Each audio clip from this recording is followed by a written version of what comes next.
Bonjour tout le monde, c'est Ali. Je fais un petit vidéo spécial qui ne parle pas de jeu de rôle pour une fois. Alors, ceux qui me connaissent savent à quel point que je suis assez fou des mangas, des animés, bref, de ce qui vient du Japon. Et ces derniers temps, je suis fou comme la merde parce que il y a eu 3 très bons films basés sur les animés qui sont sortis. À commencer par un film carrément d'animation, Dragon Ball Super Broly, qui est le film de la série Dragon Ball Super, et qui est dans le fond un retell de ce qui s'est passé avec Broly, le Super Saiyan légendaire. Et c'est un excellent film. C'est super bon et ça fait du bien parce que ça faisait longtemps qu'il n'y avait pas eu un bon film de Dragon Ball. Dragon Ball Super a des bons et des mauvais moments, mais généralement les fans en sont plutôt satisfaits. Dragon Ball Super Broly est vraiment très bon. Il y a une scène de combat de fou qui dure une demi-heure non-stop. C'est un plan de séquence incroyable. C'est débile. C'est vraiment hot.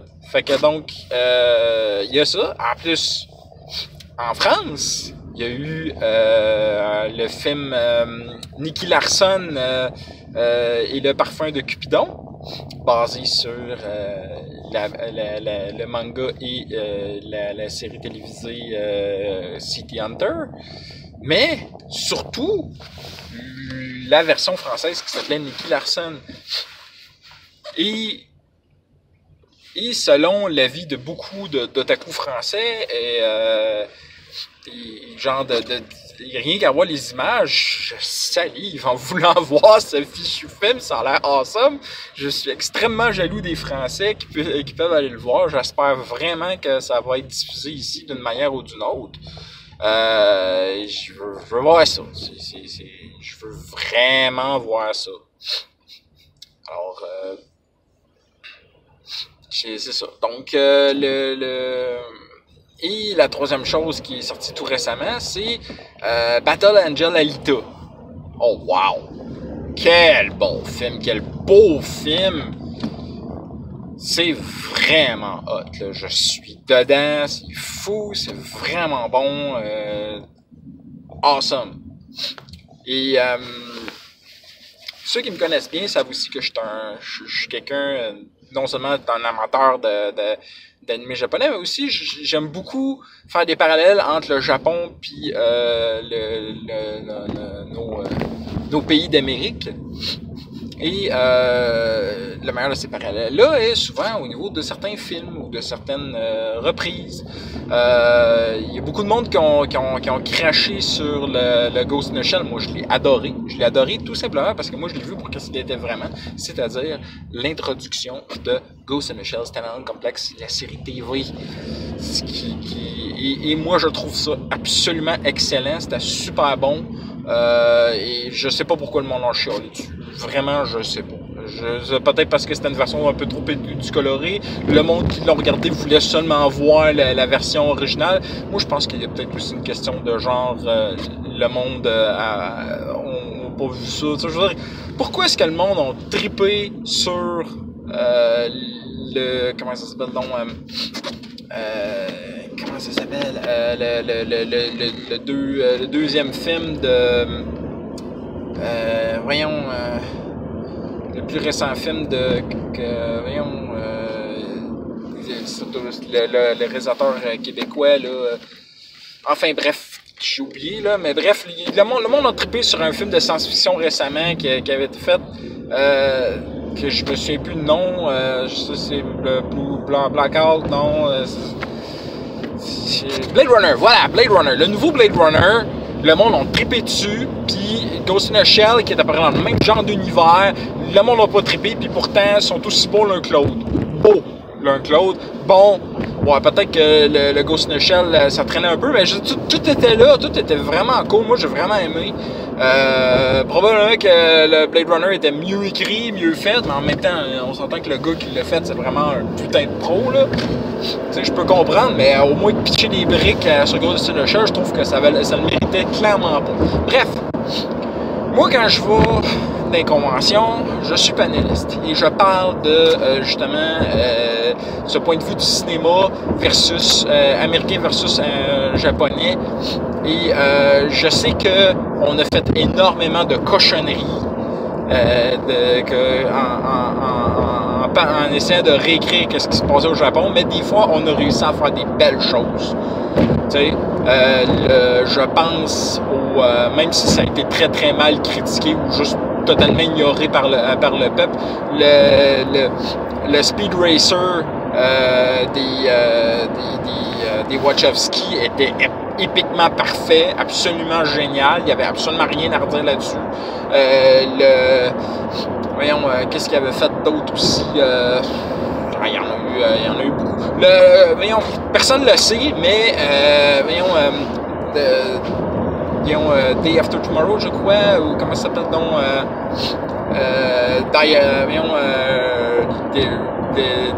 Live, Die, Repeat, quelque chose de genre, là. Ça, avec Tom Cruise, était basé sur un manga. Et ça avait été vraiment bien fait. C'était très bon. C'était pas si pareil que ça pantoute, mais ça avait quand même été bien, là. Il a pas rechialé là-dessus, là. Il y avait eu beaucoup de liberté qui avait été prise, mais c'était bien.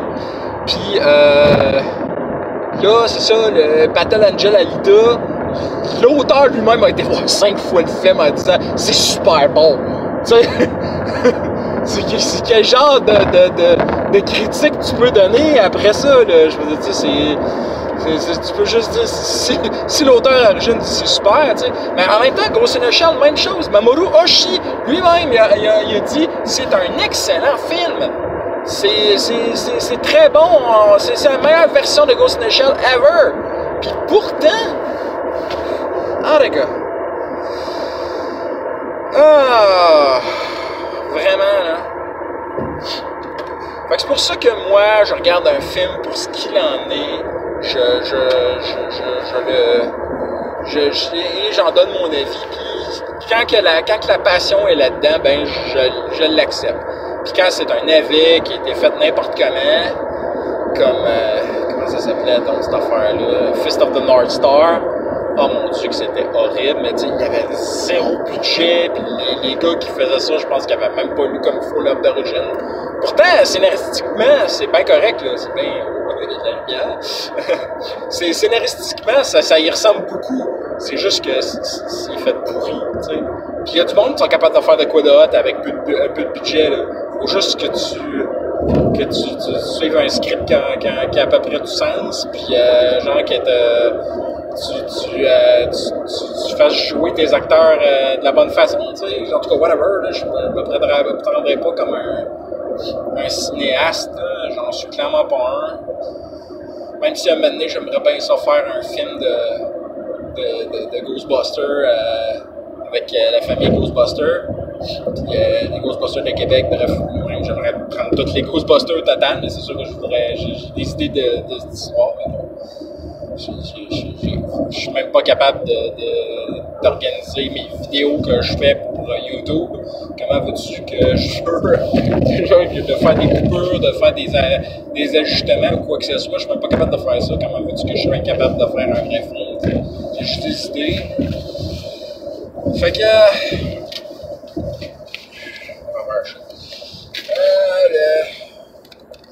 Donc... Ces films-là méritent d'être vus. Puis moi, pendant Nadeshikon, puis pendant Takuton, je vais reparler de tout ça parce que je vois qu'il y a un regain de films basés sur l'animation japonaise qui repart malgré le gros trouble qu'a été Ghost in the Shell puis qu'on croyait que ça allait faire de la merde. Rodriguez et Cameron ont réussi à faire un chef-d'œuvre. Je ne sais plus le nom du Français qui a fait Nicky Larson, mais il l'a très bien fait. Est-ce que ça a de l'air? En tout cas, je me ferai un avis plus précis, mais si du monde que je respecte d'habitude leur avis disent que c'est bon, c'est que généralement, je risque de le trouver bon. Fait que donc,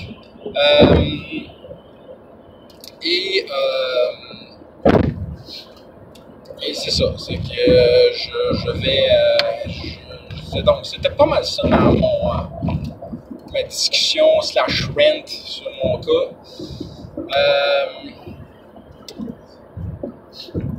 Je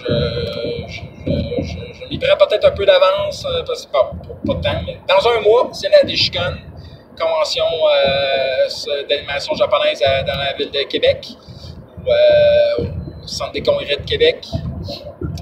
Les 3 derniers jours de mars, là, je pense que c'est 28, 29, 30, ou 29, 30, 31, je pense que c'est 29, 30, 31. Puis ça va être une grosse fin de semaine. Il y a plein de très très bons panels à la Deshikon. Il y a plein voir une